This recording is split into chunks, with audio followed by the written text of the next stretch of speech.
పెట్టడం జరిగింది. మొత్తంగా అగ్రికల్చర్ అంతా కూడా వ్యవసాయం అంతా కూడా చూసుకుంటే 30,000 కోట్లు రుణమాఫీ చేసినాం. అట్లానే ఫ్రీ కరెంట్ రైతులకు ఇవ్వడానికి 36,000 కోట్ల రూపాయలు ఖర్చు పెట్టినాం. రైతు బంధుకు 73,000 కోట్లు ఖర్చు పెట్టినాం. రైతు బీమాకి 6,892 కోట్లు ఖర్చు పెట్టినాం. అదే కాకుండా మనం మొత్తం కరెంటు వ్యవస్థ అంతా రాష్ట్రంలో మంచి చేయాలంటే పరిశ్రమలకు కరెంట్ ఇవ్వాలి, ఆఫీసులకు కరెంట్ ఇవ్వాలి, రైతులకు కరెంట్ ఇవ్వాలంటే కరెంటు వ్యవస్థను మొత్తం గాడిన పెట్టడానికి పెట్టిన ఖర్చు 1,38,000 కోట్లు. అదేవిధంగా ఆరోగ్యం మీద పెట్టినటువంటి ఖర్చు 61,000 కోట్లు. సంక్షేమం మీద కేసీఆర్ గారు పెట్టినటువంటి ఖర్చు 10 ఏళ్లలో 2,83,000 కోట్లు. అంతేకాకుండా ప్రతి గింజ చివరికంట ప్రతి గింజ ధాన్యం కొంటే కేసీఆర్ గారు రైతులకు అకౌంట్లకు డైరెక్ట్ వేసినటువంటి డబ్బులు 1,34,000 కోట్లు. అంటే మేము తీసుకొచ్చిన అప్పు 4,30,000 కోట్లు అయితే మేము సృష్టించినటువంటి సంపద 50 లక్షల కోట్ల పైచిలుకుంది. ఇప్పుడు నేను చెప్పినటువంటి లెక్క దాదాపు 7-8 లక్షల కోట్లు డైరెక్ట్ చెప్పే లెక్క. ఇండైరెక్ట్గా వచ్చింది సాధించినటువంటి ప్రగతి ఇంకా అనేకమైనటువంటి ఇండికేటర్స్, అనేకమైన రిపోర్ట్స్ ఉన్నాయి. వాటన్నిటి ప్రకారం కేసీఆర్ గారు తీసుకొచ్చిన అప్పు 4,30,000 కోట్లు అయితే సృష్టించినటువంటి సంపద 50 లక్షల కోట్లు. అంతేకాకుండా ఇవాళ ఒక మాట ఉంటుంది, జనరల్గా ఏదైనా వ్యవస్థ, ఇల్లు, ప్రభుత్వం, రాష్ట్రం, దేశం ఏది నడిపినా కూడా మనం తీసుకొచ్చినటువంటి అప్పు ఎంత ఉంది, దాని నుంచి మనం సృష్టించినటువంటి సంపద ఎంత ఉందని పారామీటర్ ఉంటుంది. అంటే మనం తీసుకొచ్చినటువంటి అప్పుతోని మనం ప్రాపర్గా ఇన్కమ్ జనరేట్ చేసుకుంటూ అప్పు కట్టుకుంటూ పోతే మనకు తగ్గుతూ ఉంటుంది. ఏంటిదంటే దాన్ని ఒక మాట సాంకేతికంగా ఉంటుంది, కానీ ఇది ఖచ్చితంగా తెలవాలి విద్యార్థులకు, మేధావులకు అని చెప్తా ఉన్నా. ఇంట్రెస్ట్ పేమెంట్ పర్సంటేజ్ ఏదైతే మన రాష్ట్రంలో వచ్చే ఆదాయంతో ఇంట్రెస్ట్ పేమెంట్ పర్సంటేజ్ ఏదైతే ఉంటుందో అది రాష్ట్రం వచ్చేటప్పటికి, తెలంగాణ రాష్ట్రం వచ్చేటప్పటికి 21.64 అంటే 21.64% ఉంటే మా ప్రభుత్వం అయిపోయినాటికి 2023లో మేము అధికారంలోంచి వెళ్ళిపోయే సమయానికి 17.19% తగ్గించుకోగలిగినాం. అంటే ఎంత బాధ్యతగా తీసుకొచ్చినటువంటి అప్పును నిర్మాణాత్మకంగా గడితే అది సాధ్యమైందన్నటువంటి విషయం ప్రజలందరూ గమనించాలని చెప్పి నేను కోరుతా ఉన్నాను. మరి ఇవాళ ముఖ్యమంత్రి గారి గురించి ఆలోచిస్తుంటే నిజంగా చాలా దయనీయంగా ఉంది. ఆయనకు ఒక సామాజిక దృక్పథం లేదు, ఒక ఆర్థిక క్రమశిక్షణ లేదు, వాగ్దానాలు నిలబెట్టుకోవాలనేటటువంటి నియతి లేదు, కనీసం భవిష్యత్తు పట్ల ఒక దూరదృష్టి లేదు, పేదవాని కడుపు నింపాలనేటటువంటి ఆలోచన లేదు. నేనేమంటున్నా అంటే ఈ 15 నెలలల్లో మీరు వచ్చినట్టు అప్పులు తీసుకుపోయి పెద్ద కాంట్రాక్టర్లకు ఇచ్చిండ్రు. ఇంకా 35 నెలలు మాత్రమే ఉన్నది. కనీసం నెలకొక మంచి పని చేయండి. మీరు ఒక నెలకొక మంచి పని అనే ఒక్కటైనా మంచి పని చేయండి. ఈ 15 నెలల్లో చెప్పుకునే స్థాయిలో ఒక్క పని కూడా మీరు చేయలేదు. అదేవిధంగా మీరు ఈ అప్పు ఏదైతే తీసుకొచ్చిరో ఆ అప్పుకు సంబంధించి ఖచ్చితంగా ఒక వైట్ పేపర్ రిలీజ్ చేయాలని చెప్పి నేను డిమాండ్ చేస్తా ఉన్నా. ఎందుకంటే 12,000 కోట్లు నెలకు నికరంగా డబ్బులు కనబడుతున్నాయి. ఒక్క సంక్షేమ పథకం ప్రారంభం కాలేదు, ఒక్క పెద్ద ప్రాజెక్టు ప్రారంభం కాలేదు, కానీ పెద్ద కాంట్రాక్టర్లకు మాత్రం పేమెంట్స్ కంటిన్యూస్గా జరుగుకుంటూ పోతున్నాయి. ఈ విషయాన్ని ప్రజలు గమనిస్తూ ఉన్నారు. మీ ప్రాధాన్యత పెద్దవాళ్ళ మీద ఉంది, పేదవాళ్ళ మీద లేదు. కాబట్టి ఇప్పుడు రేపు గవర్నర్ ప్రసంగం ఉంది, దాంట్లో ఉన్న క్లారిటీ ఇవ్వండి. మనకి మొత్తం ఈ మంత్ అంతా కూడా బడ్జెట్ సమావేశాలు ఉంటాయి, దాంట్లో ఉన్న వైట్ పేపర్ పెట్టండి, కానీ ఒక స్పష్టత ఇవ్వండి. ఇవాళ మీరు 1,50,000 కోట్ల అప్పు 15 నెలల్లో తీసుకొస్తే మరి మీ వైఖరి చూస్తుంటే ఇంకొక 3.5 లక్షల కోట్ల అప్పు తెలంగాణ ప్రజలు నెత్తిన మోపేటట్టు కనపడతా ఉన్నది. కానీ దాని నుంచి నిర్మాణాత్మకమైన పని జరుగుతలేదు. అన్నిటికన్నా ఎక్కువ కేసీఆర్ గారి నినాదం ఒకటే ఉండే, ఆత్మగౌరవంతో కూడినటువంటి అభివృద్ధి అనేటటువంటి నినాదం కేసీఆర్ గారిది ఉండే. మీరు ఇవాళ నయవంచనతో కూడినటువంటి పనులు చేస్తున్నారు తప్పితే ఎక్కడా కూడా కరెక్ట్ మాట్లాడతలేరు. నిన్న విలేకరు అడిగిన ప్రశ్నకు తప్పించుకోవడానికి బుకాయించారు మీరు. అంటే మీ ప్రభుత్వం ఏంటంటే బుకాయింపుల ప్రభుత్వం, బెదిరింపుల ప్రభుత్వం, బేడీల ప్రభుత్వం, సాడీల ప్రభుత్వం. కేసీఆర్ మీద సాడీలు చెప్పాలి, అడిగినోనికల్లా బేడీలు వేయాలి, ఎవరన్నా గట్టిగా అడిగితే బుకాయించాలి. ఇది తప్పితే మీరు చేస్తున్నది ఏం లేదు. మళ్ళీ ఒకసారి నేను ముఖ్యమంత్రి గారిని కోరుతా ఉన్నా, మీరు తెలంగాణను అవమానపరచకండి. మీకు నిజంగా రెవెన్యూ రిసీట్స్ ఏందో, క్యాపిటల్ ఎక్స్పెండిచర్ ఏందో తెలియకపోతే దయచేసి అధ్యయనం చేయండి, తెలుసుకోండి.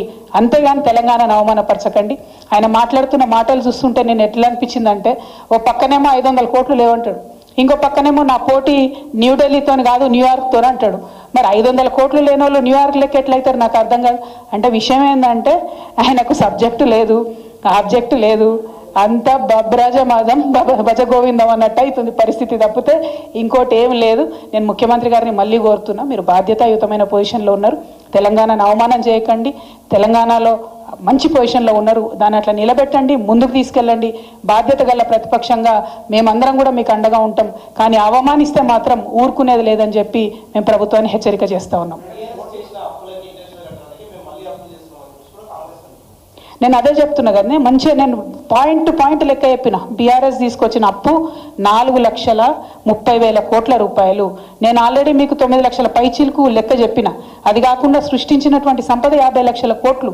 అదేవిధంగా నెలకు వచ్చేటటువంటి ఆదాయంలో 18,800 కోట్లు వస్తే 6,000 కోట్లకి ఎక్కువ ప్రభుత్వానికి ఖర్చు అయితే లేదు.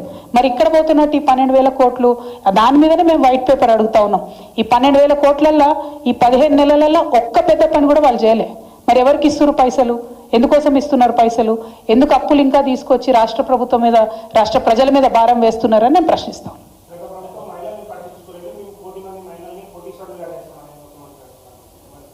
కోటి మంది మహిళలను కోటీశ్వరులు చేయాలంటే ఒక సాలిడ్ పథకం ఏదైనా ఉండాలి కదనే. నిన్న మహిళా దినోత్సవం నాడు ముఖ్యమంత్రి గారు మాట్లాడినరు. ఏమన్నారు? స్కూల్ డ్రెస్లు ఇచ్చేటటువంటి పథకం ఇస్తామన్నారు. అది మేము ఇస్తున్నదే, ఇదివరకు ఇచ్చిందే. మేము 50 రూపాయలు ఇస్తుంటిమి, ఆయన దాన్ని 75 రూపాయలు చేస్తా అన్నారు. కానీ మేము 50 రూపాయలు 2 సార్లు ఇచ్చేది, ఆయన 75 రూపాయలు ఒకటేసారి ఇస్తా అన్నాడు. అంటే కోషిని తప్పితే పెంచింది ఏం లేదు. ఏ పథకం తీసుకున్నా కేసీఆర్ గారి పథకంలో కోతలు పెట్టడం తప్పితే ఆయన చేస్తున్నటువంటిది ఏమీ లేదు. కొత్త పథకం లేదు. అప్పులు చేస్తున్నారు, తప్పులు చేస్తున్నారు తప్పితే ఏ ఒక్క విషయంలో కూడా ఏదో గొప్పగా పనిచేస్తున్నారు అనేటటువంటి ఆలోచన కనపడతలేదు. పెట్రోల్ బంక్ పెట్టించినామన్నారు బ్రదర్ మహిళలకు. ఏంది మొత్తం జిల్లా సమాఖ్యలో అంటే వేలాది మంది మహిళలకు కలిసి దాని లాభం పంచుతారంట. అంటే జుట్టుకు రూపాయి కూడా రాదబ్బా నేను చెప్పేది. అటువంటి పరిస్థితుల్లో ఎట్లా కోటీశ్వర్లు అవుతారు మహిళలు? సాలిడ్ స్టెప్స్ ఉండాలి కదా, అవి లేవని అంటున్నాం. మేము కూడా ఏమంటున్నాం, 15 నెలల్లో వచ్చిన ప్రభుత్వం మా మీద అప్పుడే అభాండాలు వేస్తున్నారా అని ముఖ్యమంత్రి గారు బాధపడుతున్నారు. కరెక్టే, 15 నెలలు. కానీ 15 నెలల్లో పునాది తీయడానికి టైం సరిపోదా మీకు? బ్లూ ప్రింట్ రావడానికి టైం సరిపోదా? బిల్డింగ్ అవుతుందని మేము అనుకుంటలేం.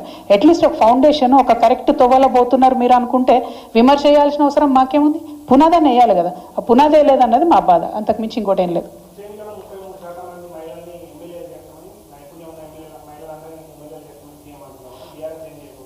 ఆయన చేసేది ఏం లేదబ్బా, ఆయన పాత్ర లేదు. మహిళా దినోత్సవం నాడు మహిళల కోసం అని చెప్పి ఏదో మాట్లాడాలి కాబట్టి మాట్లాడారు. ఆ మహిళా బిల్లు కోసం ఇగో ఈ అక్క నేను మేమందరం పోయి ఢిల్లీలో ధర్నా చేస్తే ఆనాడు ఒత్తిడి పెంచితే సోనియా గాంధీ గారి మీద కేసీఆర్ గారు ఉత్తరం రాస్తే ఆ తర్వాత ఎన్డీఏ వాళ్ళు ప్రెషర్లోకి వచ్చి మహిళా బిల్లు చేసిర్రు.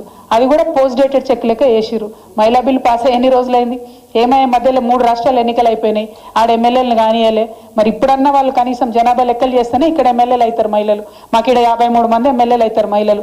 ఘంటాపథంగా చెప్తున్నా, ఇక్కడ ఈ రాష్ట్రంలో 53 మంది మహిళా ఎమ్మెల్యేలు అవుతారంటే అది కేవలం బీఆర్ఎస్ పార్టీ వల్ల మాత్రమే సాధ్యమైందని చెప్తున్నాం. Thank you. జై తెలంగాణ.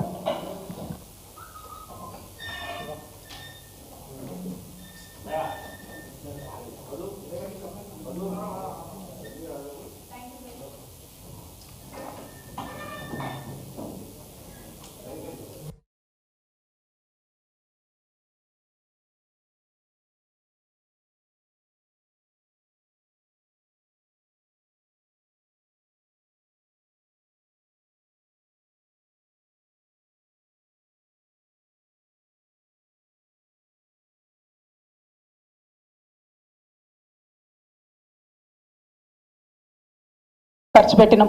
రైతు బంధుకు 73,000 కోట్లు ఖర్చు పెట్టినాం. రైతు బీమాకి 6,892 కోట్లు ఖర్చు పెట్టినాం. అదే కాకుండా మనం మొత్తం కరెంటు వ్యవస్థ అంతా రాష్ట్రంలో మంచి చేయాలంటే పరిశ్రమలకు కరెంట్ ఇవ్వాలి, ఆఫీసులకు కరెంట్ ఇవ్వాలి, రైతులకు కరెంట్ ఇవ్వాలంటే కరెంటు వ్యవస్థను మొత్తం గాడిన పెట్టడానికి పెట్టిన ఖర్చు 1,38,000 కోట్లు. అదేవిధంగా ఆరోగ్యం మీద పెట్టినటువంటి ఖర్చు 61,000 కోట్లు. సంవత్సరాల తరబడి కొట్లాడితే వచ్చినటువంటి రాష్ట్రం తెలంగాణ రాష్ట్రం. ఆ తెలంగాణ రాష్ట్ర సాధనలో ఏమాత్రం పాత్ర లేనటువంటి వ్యక్తి మన